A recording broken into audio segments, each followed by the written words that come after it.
kutambudzwa nekushungurudzwa kunoitwa mwana wako iwewe usipo, ndinogona kukufananidza nechihure chinoitwa nepatna yako mupfungwa yekuti zvinotoda nyasha dzaMwari kuti uzvione kana kuti uzozvibata.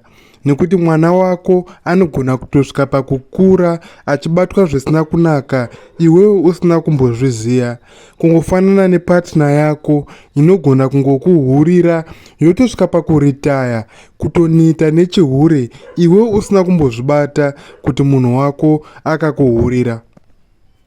Saka kakawanda kacho kana muchinge marambana, ndinoona zviri nani chaizvo kuti utore mwana wako ogara namai vako iwewe. Nekuti kana kuri kusaidhi remurume, vakadzi vashoma vanobata mwana asiri wake semabatire aanenge achiita mwana wake.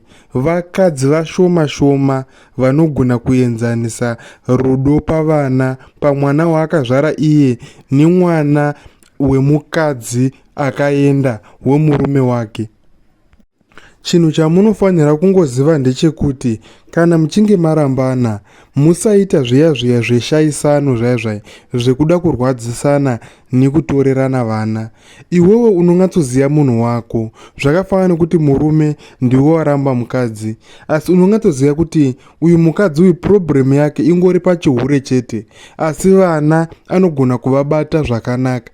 Pasituation yakadaro zviri nani usiye vana vaende namai vavo.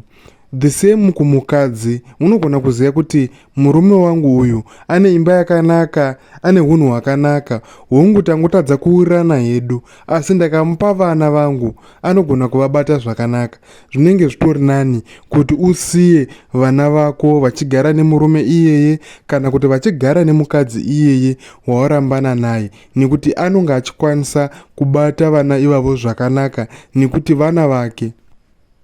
Pane kuti iwewe ude kufikisa munhu iyeye, wotora vana ivavo vogara nastep mother, votanga kubatwa zvisina kunaka, votanga kuitirwa utsinye. Unogona kusazviona kwemakore akawanda, asi mwana wako anenge achirarama upenyu hunorwadza indi anenge achikanganisika mupfungwa dzake. Chimwe chinhu chechi2 chakakosha chaunofanira kuita ndechekumbopota uchimbofamba nevana vako, wovatora moenda out, mumbogara pasi, wonyatsomubvunzwa kuti uri kubatwa zvakanaka here, hapana hutsinye hwauri kuitirwa here. Ende unofanira kunyatsomubvunza zvakanaka uchimunyengerera, nekuti anenge akavhundutsirwa. Zvakafanana nekuti baba vako vakangozviziya chete ndinokuuraya, kana kuti vakangozviziya chete panapa hapagarike. Saka ukasanyatsobvunza zvakanaka, anogona kutobvuma achiti handiri kubatwa zvakanaka, hapana kana problem, nekuti anenge achitya kuti zvinhu zvinogona kuita wese. Saka unofanira kutora nguva wombofamba nevana vako, wonyatsovabvunza, wonyatsovanyengerera kuti vabvume, ende ita kuti vave nechivimbo chekuti vakakuudza kuti vari kubatwa zvisina kunaka, hausi kuzoenda uchinopopotera munhu ari kuvabata zvisina kunaka. Nyaya iyoyo unofanira kuvimbisa mwana wako kuti ndichaigadzirisa zvine hungwaru.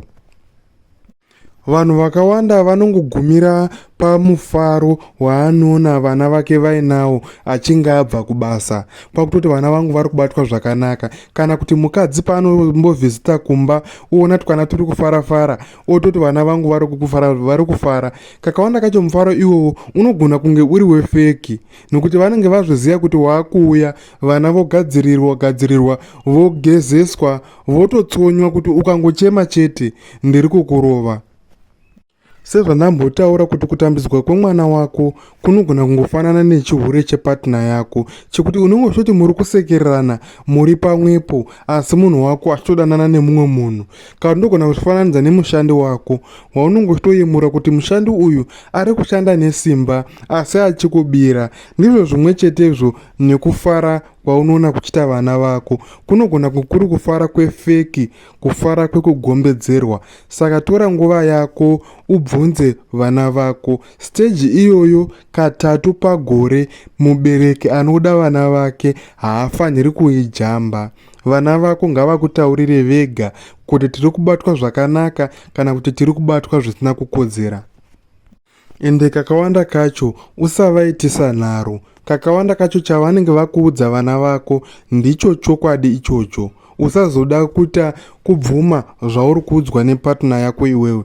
Kakawanda kacho vana havanyepi. Ende vana kana vachinge vakuudza dambudziko ravari kusangana naro, unofanira kukurumidza kurigadzirisa. Ndapota vabereki, ivai nehanya nevana venyu. Ivai nechokwadi chekuti vana venyu havasi kubatwa zvisina kukodzera. Kana zvichibvira, vaisei mumaoko emunhu wamunoziva kuti anokwanisa kubata vana venyu zvakanaka.